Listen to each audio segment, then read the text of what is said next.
We are going to continue in the series that we started a couple weeks ago, where we're studying this letter to the Philippians. And we've titled the series, Living Out His Story. And what we are looking at this letter is, even the way that Paul structured the letter, there's this idea that the heart of everything is the story of Jesus. The gospel, right? Which is what Jesus came and lived and brought to earth through his life and his death and his resurrection. And so everything is centered around the story of Jesus. But if you go to the next slide, you'll see that that story is meant to influence other aspects of our lives, so that in the ways we live out our lives are actually just to be an expression or a continuation of living out his story. Living out the gospel. And last week, Pastor Corey did a great job challenging us of the need to live out courage from our conviction and to live that out as we walk out the faith. And we're going to go through different sections of this letter that's 4 chapters long. Today, I'm going to take us actually to the first 11 verses in chapter 1, and we're going to talk about living out partnership. Living out partnership. Now, I don't know what you think of when you think of that, but when Paul begins his letter and he's writing to this church in Philippi, which at that time had been around about 10 years, the first church that he had established in Europe, they were facing hardship, but they were faithful and they were growing, and he speaks to them about partnership. But before we jump into that, I want to ask you to think about this question, because this question came to my mind. What if Paul were writing to us today at the Synod of Waukegan, and he was writing us a letter about how we are doing in the work of the Lord? Would that letter have a tone of gratitude and joy as he recognizes our partnership with the Lord and our partnership with one another? Or would that letter have to come with a little bit of challenge or correction or uncertainty of where we are? Now, what if that letter was written specifically to you? What would he have to say? I want us to think about that as we go through this together. Let me read these first 11 verses in chapter 1 of Philippians. It says, Paul and Timothy, servants of Christ Jesus, to all the saints in Christ Jesus who are at Philippi, with the overseers and deacons, grace to you and peace from God our Father and the Lord Jesus Christ. I thank my God in all my remembrance of you, always in every prayer of mine, for all you, making my prayer with joy, because of your partnership in the gospel from the first day until now. And I am sure of this, that he who began a good work in you will bring it to completion at the day of Jesus Christ. It is right for me to feel this way about you all, because I hold you in my heart. For you are all partakers with me of grace, both in my imprisonment and in the defense and confirmation of the gospel. For God is my witness, how I yearn for you all with the affection of Christ Jesus.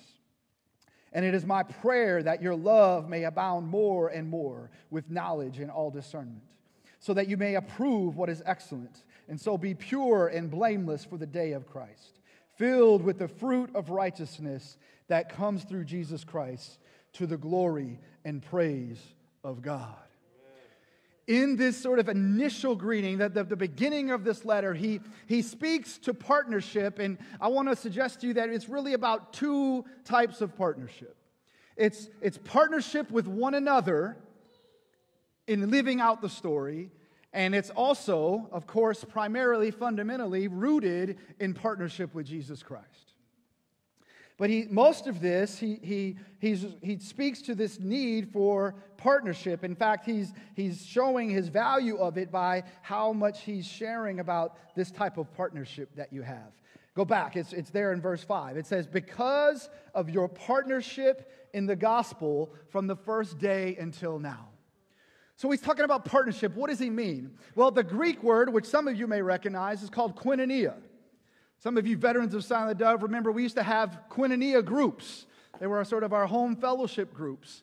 Koinonia, or partnership, is this idea that we're participating together in something that we share. There's a connection. There's fellowship. We're communing together. We're sharing in something. We're partnering or participating in that together. That's the basics of what he means by partnership. And he's saying the partnership is in the gospel. A real quick summary of what the gospel is, it's the story of Jesus. It's what we read a couple weeks ago from Philippians 2, where Paul sort of summarizes it in verses 6 through 11. It's Jesus choosing to come as the Father sent him, being obedient, sacrificing, going through death on the cross, and then by the power of God being raised up and restored into his rightful place in heaven. It's the story of Jesus. So he's saying your partnership in the gospel is a partnership in living out the story of Jesus. Living out his story requires a partnership. In this case, he's talking about a partnership with each other. A partnership with each other is required. So what do they do? As you read through the letter, we see a few things. And I want to suggest that you can hopefully frame these in your mind, because there's 3 R's. That partnership requires. It requires a sharing of 3 things. The first is a sharing of resources. If you remember how I introduced this letter, Paul was imprisoned. He had a need, so the church in Philippi came together and sacrificially put some of their money together, and they sent it to him to be a blessing to him. Now, in case you think this was a wealthy church, it was not. They were very poor even by the standard of that day. But they sacrificed their resources. They brought this gift together because they saw themselves as a partner with Paul and a partner with the work of the gospel, so they were willing to give and sacrifice. They sent their leader, Epaphroditus, so they sacrificed even a valuable member of their leadership team. Their resources they put together because they were partners. That's what they did. They shared resources. They also, perhaps as building upon that, or maybe from that, they shared in relationship. Look at the tone of language that he uses. Verse 3, I thank God as I remember you. And always in every prayer, it says, his prayers are marked with joy. When he thinks about them, it brings joy to him. He talks about in verse 7 how he holds them in his heart. It's deep, it's heartfelt. And verse 8 even says that he yearns for all of them with the affection of Christ Jesus. This is like a deep sort of gut level compassion and care and concern that comes from Jesus and then extends out to one another. That's the type of relationship that they felt. Paul felt this way about them. They felt that way about Paul. And we see that they cared this way about one another. It was rooted in relationship. So their partnership shared resources. It shared in relationship. And here's a third one, which is a challenge for us, is they shared in responsibility. Responsibility. That requires you to be responsible. Oh, we don't want that a lot of times, but they shared in responsibility. What does that mean? That means that they were all partakers. They were all partners. It says in verse 7, for you are all partakers with me of grace. He didn't say, well, I'm grateful that the 20% of you were partakers in this grace. Or you're a really good church. The 80% of you were partners and partakers. No, you were all partakers. You all, that's that same word. Participants, partners. You were communing together because all of you carried that responsibility. Now, the sad thing is doesn't necessarily sound like most of our churches today. And I'm already planning for this to be a quiet sermon because it's going to hit maybe a little too close to home for some of us, so I'll just amen myself on the inside. But they're all called to share the responsibility of living out the gospel as partners. It's a collective identity. Remember, even further back in the history of the Sound of the Dove, we had this theme we rallied around called I Am Us. It was that same idea, right? That I'm a part of us because the us is what's really who we are. I'm a piece of that, but the whole, our collective identity. See, we've lost track of this. We've turned Christianity into an individual faith that it was never meant to be. God saved all of us to be part of the body of Christ. when he started this thing, it was the people of God, the nation of Israel. And you track through the whole scriptures. Yes, of course, he loves us individually, but it's always to be part of his people, his family, his kingdom, where there's a shared responsibility. Think about this. If you were in your household, let's just whatever age you are, if you're not there yet, someday let's just pretend you're married, you have a whole bunch of kids. And you're the father of that family. And you've got all these kids, and you have a family business that you operate in. Everyone in the family is responsible for working in this business. But you got a couple kids that what they like to do is they love getting up in the mornings and hanging out with the father over coffee and talking and connecting. They're good at that. And then on the end of the week, when the work is a time for a day of rest, they get together for a big feast, and the father cooks on the grill and all this great food. Everyone joins together. But there's those couple kids that during the week, when everyone else is working and doing the work of the family business, they're off doing their own thing. They're not participating. They don't even check in on each other to try to encourage and support one another. They're just sort of AWOL during the week, but they still got that little individual time, or they come when it's a time to feast and be together. Does anybody see where I'm going with that? That we at the church can be that same way at times. We want our little time with God for ourselves, and we may or may not come when it's a corporate gathering, but then the work that has to happen all the other time, because God has a family business, it's called living out the gospel. Living it out. Bringing the kingdom of God here to earth so people can see it and experience and be drawn to it. Let me help you see this maybe another way. If I can get a couple guys to help me. I know sometimes we need visual illustrations to help us get the point. Let me move this out of the way. They're coming, Pastor Corey. Just sit down. It's okay. We got two strong deacons over here. So these guys are going to partner together to bring this couch to this first level on the stage. All right? Now, right now, they're doing well. They're partnering together. If you would just come and set it right here.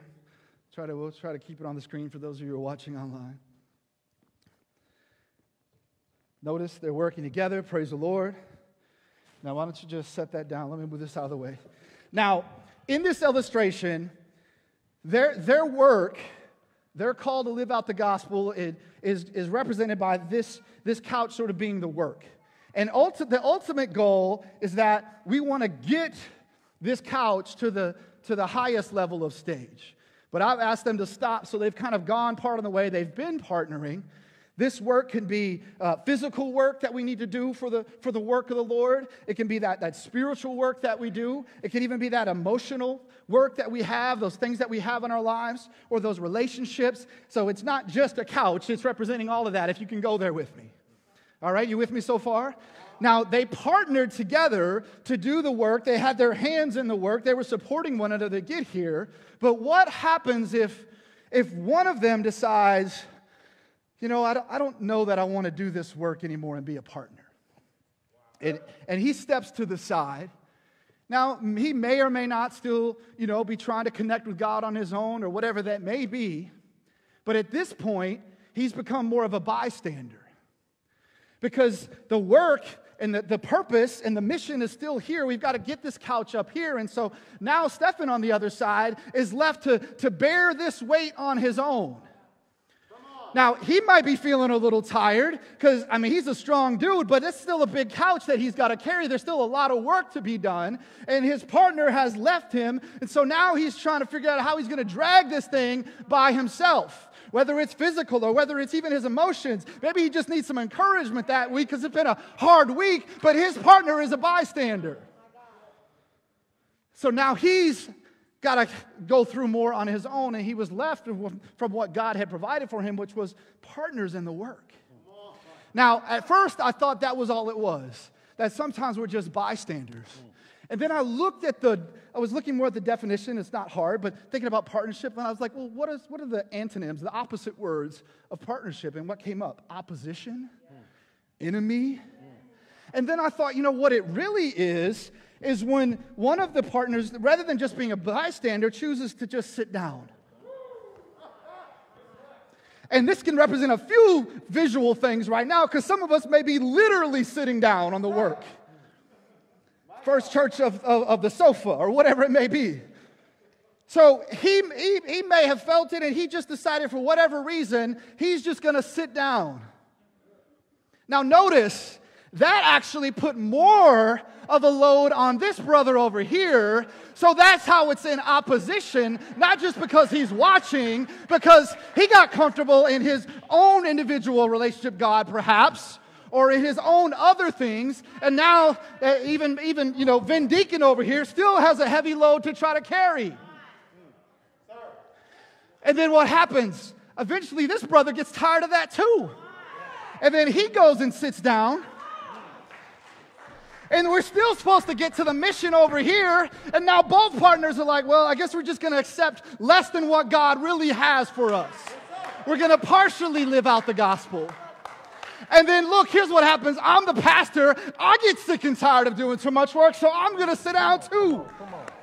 And now the whole church is just comfortable, but we're not going where God has for us to be.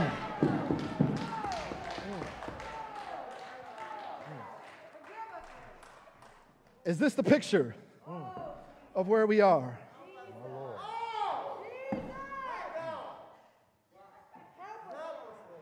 Satisfied, comfortable. Maybe we think it's okay, but truthfully, we've been a little disconnected. We've been a little isolated. Yeah, it's been harder. The truth is, yeah, we know, practically it's been harder. The pandemic and all that other thing, there's lots of reasons. But at the core, we're called to live out partnership. And so at some point, we got to get up and get back to the work. If you guys could just take that up to the top and finish the job for us.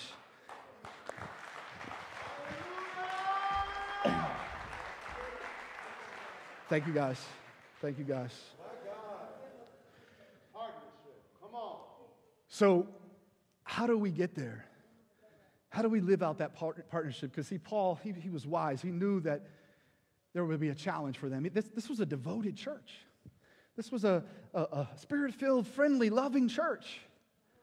They were doing good. They were a role model. But yet, he knew that it was going to be hard. And what does he say? How does he pray for them? Let's go to verse 9. And it is my prayer that your love may abound more and more. Let's just start there. In order to continue in partnership with one another, to live out the gospel, to live out the story of Jesus, we need more and more love, more and more care and devotion and compassion and concern for one another. You can't just do it out of a desire to be right or be religious or whatever else you want to come to. He's saying you need to do it motivated by love. Amen.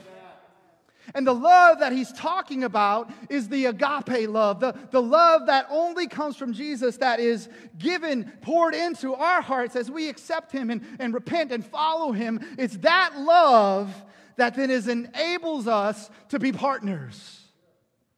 It's not just any kind of love, because he gives them something to say. It's like, look what it says. It's love abounding more and more with knowledge and all discernment. So yeah, it's agape love, but it's not sloppy agape. It's love that's rooted in the truth. Amen. It's love that's rooted in wisdom. So we got all sorts of love going on in the world today, or at least some people's versions or definitions of it. Love who you want, the way you want, when you want, with what you want. You can love pizza or you can love another person. You can love all sorts of things, but that love is not, in most cases, the type of love that God is talking about, because it's not rooted in his truth and it's not done in demonstration out of wisdom and discernment. So it's not just a blind throw love everywhere and love is the answer to everything. No, it's the love of Jesus that's rooted in knowledge and discernment. It has to be based on God's word, his principles, his truth. That's where there's the combination of truth and love, whether we're speaking it or living it or talking about it or texting it or posting it. It's love in truth. It's love in wisdom. There's a discernment. I heard one pastor, and I forget his name, but he gave a great illustration of what this looked like. If you think about a river that's flowing downstream, even a good-sized river, and as the waters rise, it becomes even more powerful, but it's moving in a direction because it has a destination. It's fed by a source, but it's moving down. But have you seen what happens when the river's waters goes over its banks? We've seen it recently, even in America, after some of the hurricanes. It causes floods. It causes destruction. It causes damage. When love is not bounded by its banks, which in this case is knowledge and discernment, it can just be thrown everywhere and it hurts people because it's not rooted in truth and in wisdom. It's not about our emotions or feelings or other things. It's rooted in the truth of God, and it's applied and put into practice through the wisdom that God gives us. And it says why? Well, verse 10 helps us understand why more of this is necessary. It says, so that you may approve what is excellent. Approving what is excellent means we're able to examine and determine as we're loving what is best, what is good, what is honoring to God.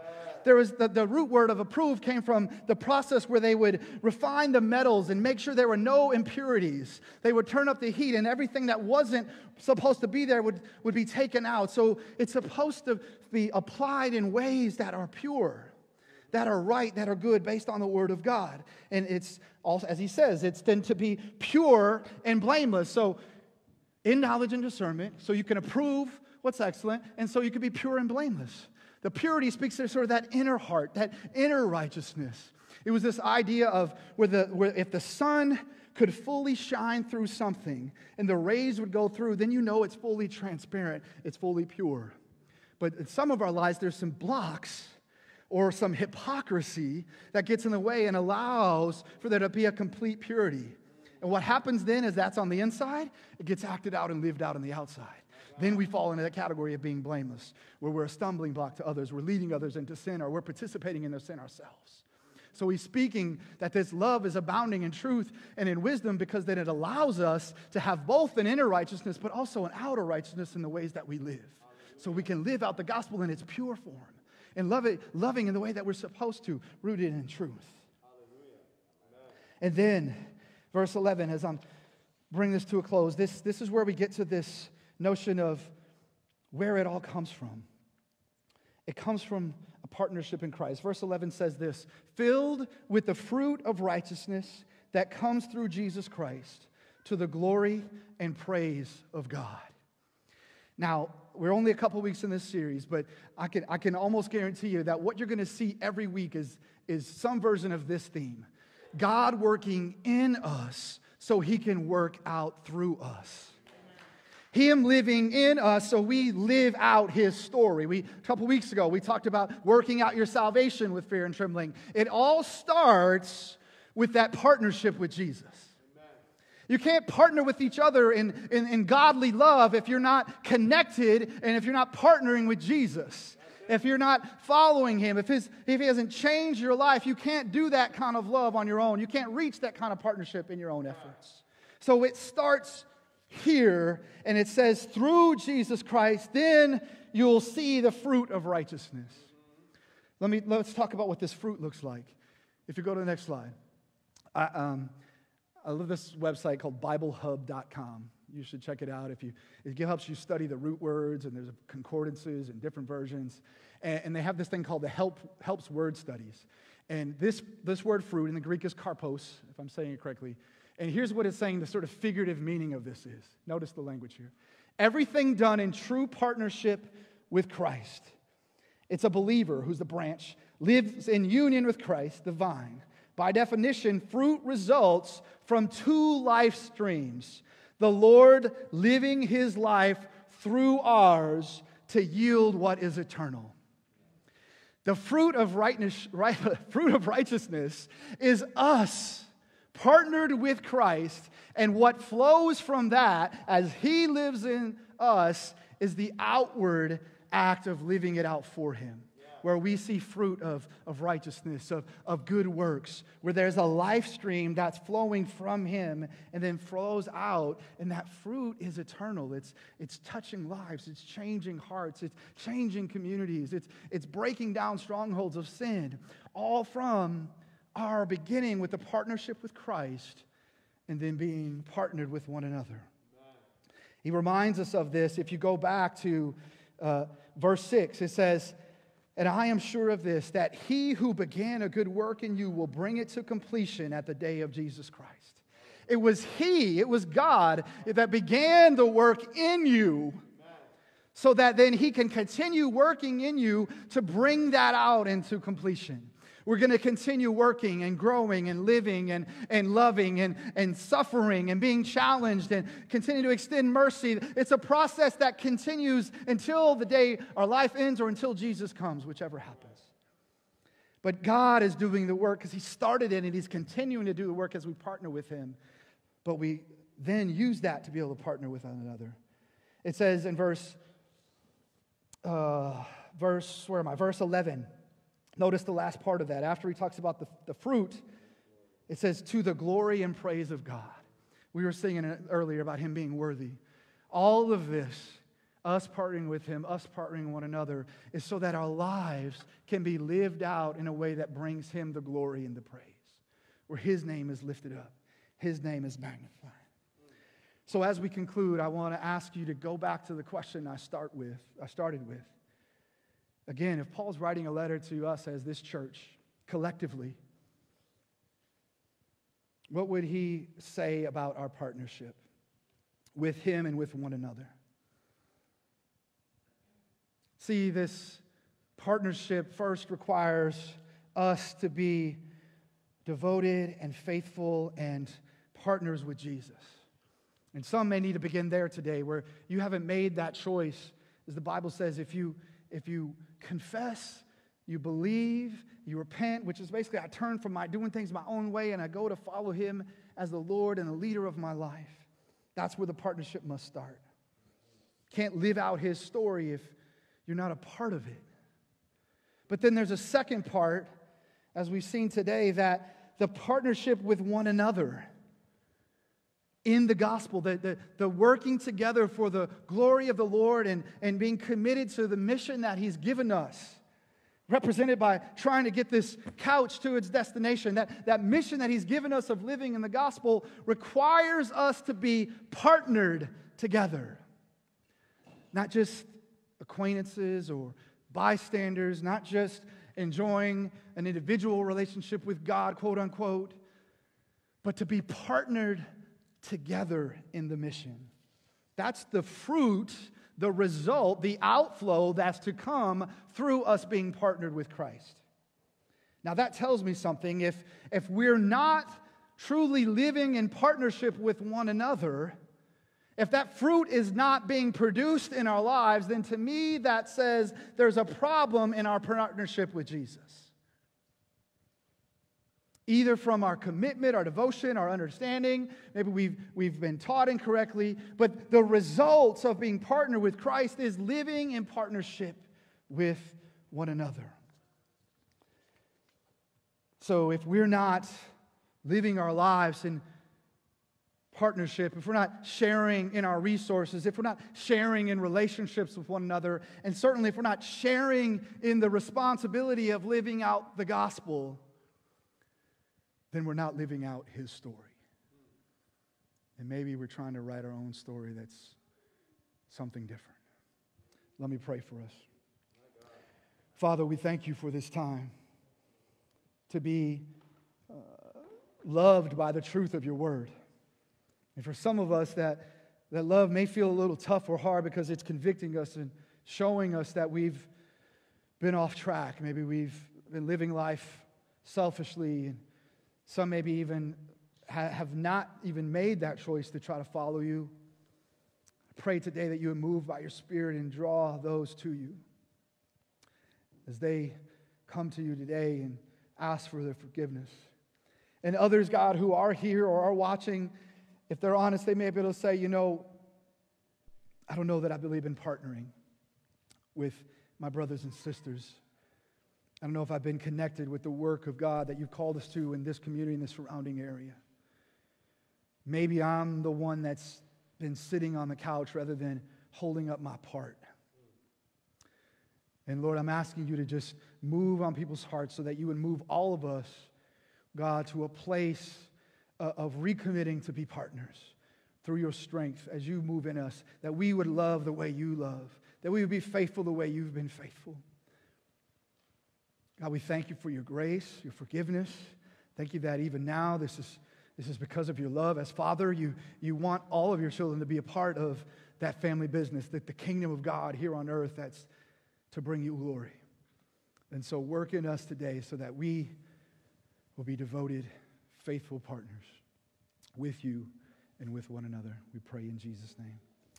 Amen.